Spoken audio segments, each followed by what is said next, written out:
Responsibility देखते हैं auditor का रिलेटेड पार्टी के रिलेशंस में। स्पेसिफिक अकाउंटिंग एंड डिस्क्लोजर की रिक्वायरमेंट होती है रिलेटेड पार्टी के ट्रांजेक्शन्स के लिए, बैलेंस के लिए, जो एनेबल करेगा users of the financial statement को अंडरस्टैंड करने के लिए उसका नेचर एंड उसकी क्या इफेक्ट होती है फाइनेंशियल स्टेटमेंट। ऑडिटर की रिस्पॉन्सिबिलिटी होती है कि वो परफॉर्म करेगा ऑडिट प्रोसीजर्स ताकि आइडेंटिफाई कर पाए, असेस कर पाए किसको, risk of material miss statement को जो अराइज होते हैं एंटिटीज़ के फेलियर से, जो कि अप्रोप्रिएटली अकाउंट किए गए हैं related party relationship, transactions and balance को। ऑडिटर को ऑब्टेन करना पड़ेगा अंडरस्टैंडिंग एंटिटीज़ के रिलेटेड पार्टी रिलेशनशिप, उसके ट्रांजेक्शन्स एंड सफिशिएंसी को लेकर कि जो फाइनेंशियल स्टेटमेंट है क्या वो अफेक्ट तो नहीं कर रहे हैं रिलेशनशिप ट्रांजेक्शन्स के। ये हम कैसे देखेंगे, तो अचीव किया जा रहा है ट्रू एंड फेयर प्रेजेंटेशंस, क्या जो भी रिलेटेड पार्टी के रिलेशनशिप्स हैं उसको true and Fairlie related present किया गया है, क्या कोई मिस लीडिंग तो नहीं है। इन एडिशन इसके अलावा एंटिटीज़ के related party relationship and the transactions जो कि रिलेवेंट होता है, ऑडिटर को इवेल्युएट करना पड़ेगा क्या उसके अंदर कोई फ्रॉड रिस्क फैक्टर्स तो नहीं जुड़ा हुआ है। ऐसे 240 के हिसाब से बिकॉज ऑफ द फ्रॉड ज़्यादा इजीली कमिट हो सकता है रिलेटेड पार्टीज़ के अंदर, ओइंग द इनहेरेंट लिमिटेशंस को ध्यान में रखते हुए अनअवॉइडेबल रिस्क जो है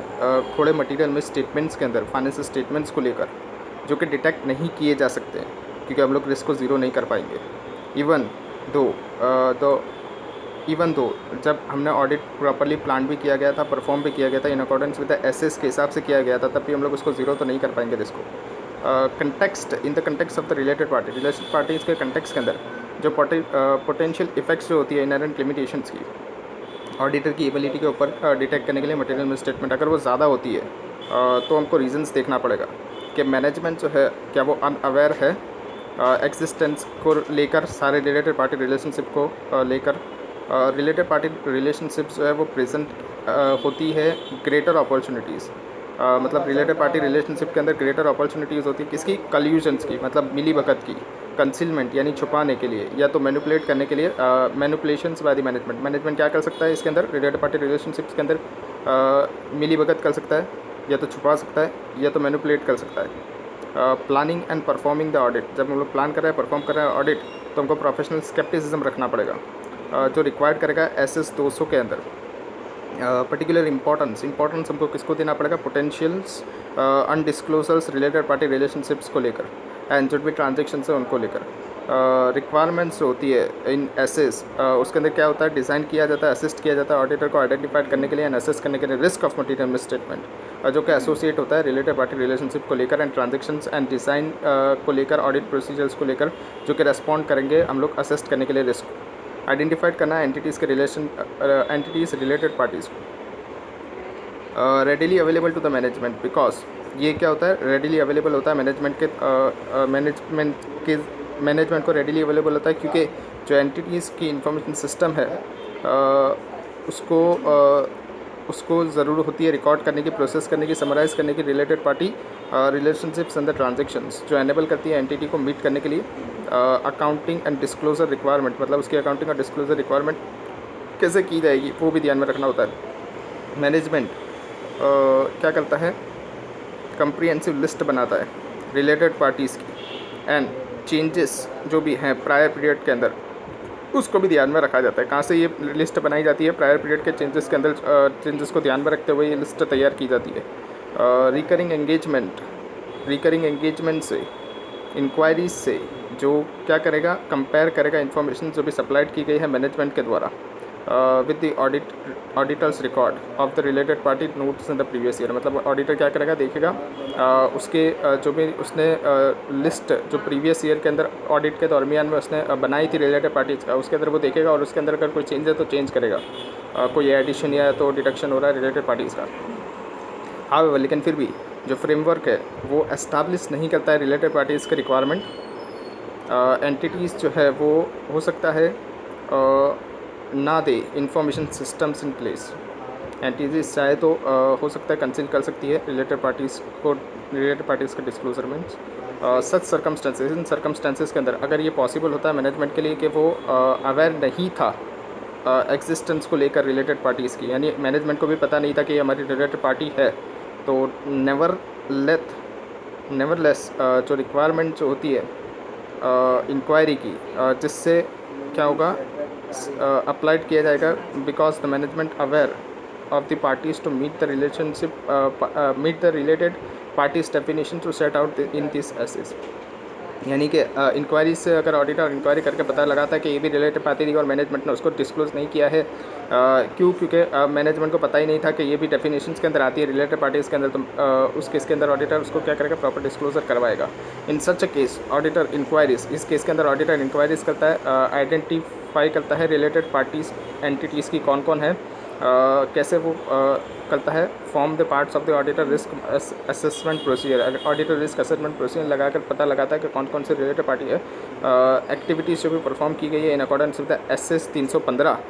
ऑब्टेन करने के लिए इन्फॉर्मेशन के क्या कैसे इन्फॉर्मेशन निकालेगा, ऐसे 315 को परफॉर्म करके वो निकालेगा। एंटिटीज़ का ओनरशिप एंड गवर्निंग स्ट्रक्चर को देखेगा, टाइप्स ऑफ द इन्वेस्टमेंट, कितने टाइप की इन्वेस्टमेंट की गई है एंटिटीज़ के द्वारा, and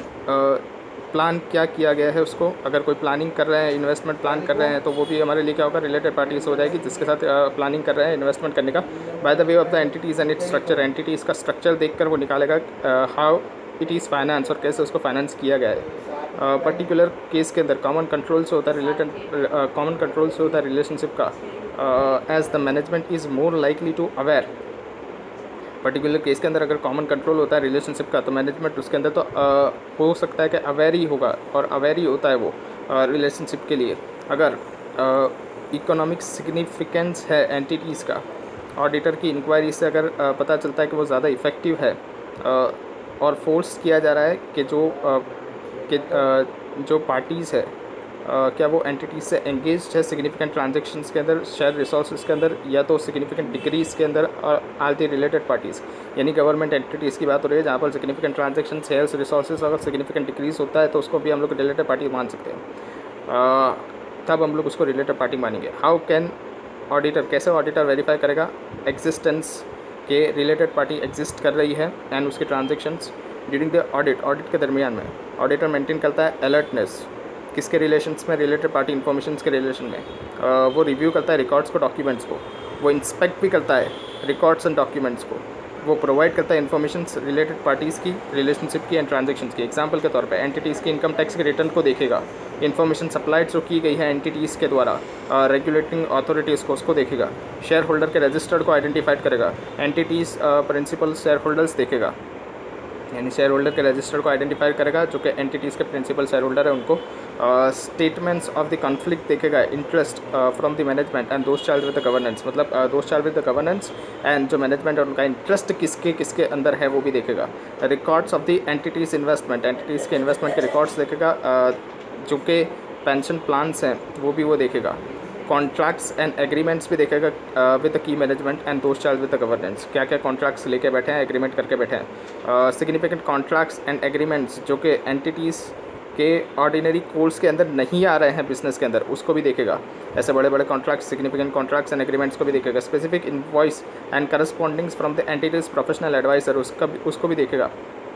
life insurance policies acquired by the entities, significant contracts, renegotiations by the entities during the period, internal audit reports, documents associated with the entities, filings with the security registered, मतलब सेबी में भी को जो भी file किया गया है, documents associate किए गए हैं उसको भी देखेगा। एग्जाम्पल के तौर पर प्रोस्पेक्टस, ये सब को देखते हुए वो रिलेटेड पार्टी कौन कौन है वो आइडेंटिफाइड करेगा। ऐसे 700 forming an opinion and reporting the financial statement, ये रिक्वायर करता है ऑडिटर को कि फॉर्म करना है ओपिनियन फंडामेंटल स्टेटमेंट के बेसिस पे, इसके अंदर इवेल्युएट करना पड़ता है कंक्लूजन जो कि ड्रॉ किया जाता है on the basis of the audit evidence, express करना है क्लियर ओपिनियन रिटर्न रिपोर्ट्स के अंदर, कैसे वो जिससे हम लोग क्या डिस्क्राइब कर पाएंगे बेसिस ऑफ द ओपिनियन की, क्या हमको बेस रखना है ओपिनियन का, एक्सप्रेस करना है, ऑडिटर रिक्वेस्ट करता है एक्सप्रेस करने के लिए उसका ओपिनियन फाइनेंशियल स्टेटमेंट के ऊपर। इसके अंदर एक कंप्लीट किया जाता है फाइनेंशियल स्टेटमेंट जो कि प्रेजेंट किया है Fairlie in all material aspect, यानी जो फाइनेंशियल स्टेटमेंट जो प्रेजेंट कर रहा है वो क्या है, फेयर है सारे मटेरियल एस्पेक्ट्स के अंदर, मतलब वो ट्रू एंड फेयर व्यू दे रहा है। फाइनेंशियल पोजीशंस होती है कंपनी की 31 दिसंबर की, यहाँ पर 31 दिसंबर ले रहे हैं, 31 मार्च भी आ सकता है यहाँ पर, 31 दिसंबर की पोजीशंस देखता है end of its financial performance भी देखता है, उसके कैश फ्लोज भी देखता है for the year ended in accordance with the accounting standards. क्या वो सब अकाउंटिंग स्टैंडर्ड के हिसाब से बने गए हैं ना, with the constitutions of the true and the fair view. Constitute जब उसको देना होता है ट्रू एंड फेयर व्यूज़, तो वो क्या करता है, उसके प्रोफेशनल जजमेंट लगाता है, ऑडिटर अपने जजमेंट लगाता है सर पर्टिकुलर सरकमस्टेंसेस केस के अंदर। अगर ज़्यादा स्पेसिफिक टर्म्स होती है जो इंश्योर करेगा true and the fair audit true and the fair views, तो ऑडिटर को क्या क्या देखना पड़ेगा। अगर उसको देखना है कि ट्रू एंड फेयर है कि नहीं, तो ऑडिटर को असेट्स देखनी पड़ेगी कि असेट्स जो है वो अंडर वैल्यूड तो नहीं है ना, ओवर वैल्यूड तो नहीं की गई है ना, according to the applicable accounting principles के हिसाब से है ना, कोई मटेरियल असेट्स ओमिट तो नहीं कर दी गई है ना, जो चार्ज है अगर कोई असेट्स के ऊपर वो उसको भी प्रॉपर्ली डिस्क्लोज़ किया गया है ना, जो भी चार्ज है असेट्स के ऊपर उसको भी क्या प्रॉपर्ली डिस्क्लोज़ किया गया है ना, मटेरियल लायबिलिटीज़ को भी ओमिट नहीं किया गया है ना, profit and loss accounts and the balance sheet को भी बैलेंस शीट के अंदर भी प्रॉपर डिस्क्लोजर किए गए हैं ना, सारे मटेरियल रिक्वायरमेंट जो भी डिस्क्लोज करने चाहिए था वो सब। अकाउंटिंग पॉलिसीज़ जो है क्या उसको भी प्रॉपरली फॉलोड किया गया है, कंसिस्टेंटली उसको फॉलोड किया गया है ना, सारे अनयूजुअल्स एक्सेप्शनल्स या तो नॉन रिकरिंग आइटम्स को भी प्रॉपरली डिस्क्लोज किया गया है ना सेपरेटली। इलस्ट्रेशन 13 देखते हैं। ऑडिट जब ऑडिटिंग हो रही थी books of accounts of the complete balance limited क्या फॉर द फाइनेंशियल ईयर 2021 का, ऑडिटर ने ऑब्जर्व किया है फॉलोइंग ट्रांजेक्शंस जो कि रिकॉर्ड नहीं किए गए हैं फाइनेंशियल स्टेटमेंट के अंदर। इवन दो ये जो रिकॉर्ड्स है in the books of accounts वो कौन से ट्रांजेक्शन्स है। इक्विपमेंट एच जो अमाउंट करा है 40,000 रुपये का, ट्रेड रिसीवेबल्स 29,000 रुपये का, ट्रेड पेबल 22,000 रुपये का, repairs and maintenance expense 56,000 rupees के, अदर इनकम 94,000 की है। Even the amount, her amount के अंदर जो भी मेंशन किया गया है वो मटीरियल इन नेचर है। तो कमेंट करके बताइए true and the fair views as despite the financial statements जो हैं अबव मेंशन कंपनी के depicts by the financial depict by the financial statements of the above mention company. According to the auditor के हिसाब से जो financial statements है completely balance limited का for the financial year 2021 वो प्रेजेंट नहीं कर रहा है true and the fair views, क्योंकि जो सर्टेन मटेरियल ट्रांजेक्शंस है किसके रिलेशंस में, लायबिलिटीज़ के रिलेशन में, इनकम के रिलेशंस में, एसेट्स के रिलेशन में एंड एक्सपेंसेस के रिलेशंस में वो प्रॉपरली रिकॉर्ड नहीं किए गए हैं फाइनेंशियल स्टेटमेंट के अंदर। वेर नॉट रिकॉर्डेड, प्रॉपर नहीं, वेर नॉट रिकॉर्डेड, उनको रिकॉर्ड नहीं किया गया है फाइनेंशियल स्टेटमेंट के अंदर। जो एक्चुअल पोजीशंस है deficit in the books of accounts of the complete balance limited की फॉर द फाइनेंशियल 2021 जो सेम पोजीशंस है वो भी प्रेजेंट नहीं की गई है, यानी जो पोजीशंस प्रेजेंट करनी चाहिए थी वो पोजीशंस प्रेजेंट नहीं की गई है financial statements of the above mention company की। Auditor and the subsequent events definition. Subsequent event क्या होते हैं, तो ऐसे इवेंट्स जो अकर्ड होते हैं कब, date of the financial statements and the date of the auditor reports के बीच में, एंड द फैक्ट्स जो कि नोन है ऑडिटर को after the date of the audit report, ये सबको क्या बोलेंगे, सब्सिक्वेंट इवेंट बोलेंगे। Date of the financial statements, date of the financial statement क्या होती है, तो date and of the last period covered जो करता है बाय द फाइनेंशियल स्टेटमेंट्स उसको बोलेंगे date of the financial statements, यानी last day, last period financial statement का उसको बोलेंगे date of the financial statement. Date of the auditor reports क्या होती है, तो अकॉर्डिंग टू द SS 700 के हिसाब से date of the financial statement से जितने भी इवेंट्स जो कि अकर्ड हो रहे हैं कब तक, date of the audit report तक, and date of the audit report के बाद भी जो भी फैक्ट्स या तो इनकम, फैक्ट्स किसकी, इनकम्स की जो कि पता चल रही है ऑडिट रिपोर्ट के बाद, वो सब भी इसके अंदर आ जाते हैं। किसके अंदर आ जाते हैं, date of the audit reports के अंदर आ जाते हैं। यानी कि date of the financial statement से लेके जब ऑडिटर अपनी ऑडिट रिपोर्ट को साइन करता है वहाँ तक के जितने भी इवेंट्स होता है अकर होते हैं वो सब इसके अंदर आते हैं, प्लस जो भी इनकम जो ऑडिटर अपनी रिपोर्ट साइन करने के बाद पता चलती है वो भी सब इसके अंदर आते हैं। SS 560 के अंदर सब्सिक्वेंट इवेंट्स डील करता है ऑडिटर के रेस्पॉन्सिबिलिटीज़ किसके रिलेशंस में, सब्सिक्वेंट इवेंट्स के रिलेशंस में in the audit of the financial statements. ये अफेक्ट करता है सर्टेन इवेंट्स को जो अकर्ड होते हैं after the date of the financial statements. ज़्यादा फाइनेंशियल रिपोर्टिंग फ्रेमवर्क जो है वो स्पेसिफिकली रेफर करता है सच इवेंट को। ज़्यादा फाइनेंशियल रिपोर्टिंग फ्रेमवर्क FRF जो है वो स्पेसिफिकली रेफर करता है इन इवेंट्स को। सच फाइनेंशियल रिपोर्टिंग फ्रेमवर्क जो है वो ऑर्डिनरी आइडेंटिफाई करता है 2 टाइप के इवेंट्स। ऐसे कौन से 2 टाइप के इवेंट्स हैं? ये जो है ये प्रोवाइड करता है एविडेंस कंडीशंस का कि एग्जिस्टेंस है date of the financial statements पे, एंड दोस्त ऐसे इवेंट्स जो प्रोवाइड करते हैं एविडेंस कंडीशंस के जो अराइज होते हैं after the date of the financial statement. ऐसे 700 एक्सप्लेन करता है date of the auditor reports, inform करता है वो रीडर्स को कि ऑडिटर ने कंसिडर किया है इफेक्ट्स, सारे effects of the events and the transactions of which जो ऑडिटर बिकम अवेयर, जिसके अंदर ऑडिटर को पता थी एंड अकर हो रहे थे वो up to the date. Objectives क्या होते हैं? Objectives of the auditors are, objectives क्या हैं? Sufficient and appropriate auditor evidence लेना के जो इवेंट्स है वो अकर हो रहे हैं between the date of the financial statements and the date of the auditor reports, जो रिक्वायर्ड करते हैं एडजस्टमेंट ऑफ या तो डिस्क्लोजर फाइनेंशियल स्टेटमेंट्स के अंदर, एंड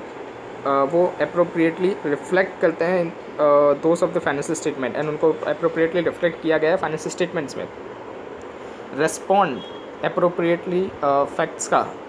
जो कि पता है ऑडिटर को after the date of the audit report, audit report के डेट के बाद जो नोन है ऑडिटर को एट द डेट जब कॉस्ट किया जाता है ऑडिटर को to amend the audit report, and ये क्या करेगा? कॉस्ट करेगा ऑडिटर को क्या अमेंड करनी पड़ेगी उसको ऑडिट रिपोर्ट को। यानी ऐसे फैक्ट्स जो कि पता चल जाता है ऑडिटर को जब उसने साइन कर दी ऑडिट रिपोर्ट उसके बाद की डेट पे, तो उसको क्या करना पड़ेगा? अगर ऐसे फैक्ट्स हैं तो उसको उसकी वजह से हो सकता है उसको अमेंड भी करना पड़े उसकी ऑडिट रिपोर्ट को। Audit report regarding the events occurring between the date of the financial statements and the date of the audit reports. Auditor perform करता है ऑडिट प्रोसीजर्स डिज़ाइन करने के लिए, ऑब्टेन करने के लिए sufficient and appropriate audit evidence के सारे इवेंट्स जो अकर हो रहे हैं date of the financial statements and the date of the audit reports के बीच में, वो रिक्वायर्ड करता है एडजस्टमेंट या तो डिस्क्लोजर फाइनेंशियल स्टेटमेंट्स के अंदर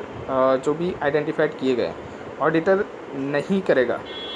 वो एक्सपेक्ट नहीं करता है परफॉर्म करने के लिए एडिशनल ऑडिट प्रोसीजर्स को सारे मेटल्स के रिलेटेड, सारे मेटल्स के अंदर, ताकि सारे मेटल्स जो भी प्रीवियसली अप्लाइड किए गए हैं ऑडिट प्रोसीजर्स जो भी प्रोवाइड किए गए हैं जिससे सेटिस्फैक्ट्री कंक्लूजन निकल के आता है। ऑडिटर क्या नहीं करेगा? एक्सपेक्ट नहीं करता है perform additional audit procedure. Auditor ये एक्सपेक्ट नहीं करके चलता है कि हम उसको एडिशनल ऑडिट प्रोसीजर परफॉर्म करनी पड़ेगी। सारे मेटल्स जो भी प्रीवियसली अप्लाइड किए गए हैं ऑडिट प्रोसीजर जो भी प्रोवाइड किए गए हैं वो सेटिस्फैक्ट्री कंक्लूजन देते ही हैं, मतलब ऐसा वो एक्सपेक्ट करके चलता है।